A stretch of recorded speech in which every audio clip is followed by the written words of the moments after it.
అందరికీ న్యూస్లు చెప్పే వ్యక్తి ఆయన న్యూస్లోకి రావడం గమనార్హం. టీవీ5 మూర్తి అంటే అందరికీ తెలిసిందే. ఆయన ప్రతి ఒక్కరి గురించి చెప్పేవి నిక్కచ్చిగా ఉంటాయని, చిన్న పెద్ద అయితే తనకేమీ భయం లేదని, నిజాన్ని మాత్రం చాలా చాలా కూలంకషంగా చెప్తానని చెప్పే టీవీ5 మూర్తి పైన ఈ మధ్య పలు రకాలైన ఆరోపణలు అయితే వస్తున్న సంగతి తెలిసిందే.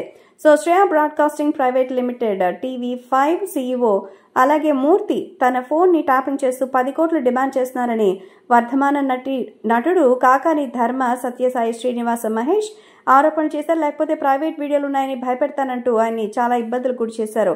ఈ అంశంపై సిట్ ఏర్పాటు చేసి విచారణ చేపట్టేలా పోలీసులు ఆదేశించాలని హైకోర్టులో పిటిషన్ కూడా వేశారు.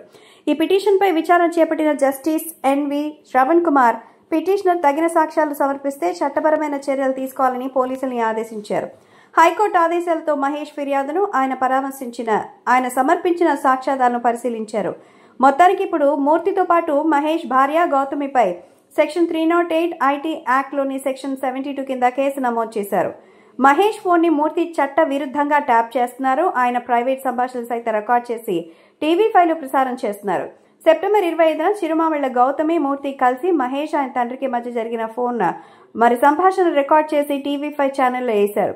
ఈ చట్ట విరుద్ధ ప్రసారం ద్వారా మహేష్ వ్యక్తిగత గోప్యత దెబ్బతిరిందని, మొత్తానికి మూర్తి మహేష్ కు సంబంధించినటువంటి ప్రైవేట్ వీడియోస్ ని స్పై కెమెరాస్ తో రికార్డ్ చేశారని, వాటిని అడ్డం పెట్టుకుని గౌతమి మూర్తి 10 కోట్లు ఇవ్వాలని, లేకపోతే మహేష్ వ్యాపార సంస్థ గెస్నిక్ అరబిక్ మండీలో యాజమాన్య హక్కులు ఇవ్వాలని డిమాండ్ చేశారు.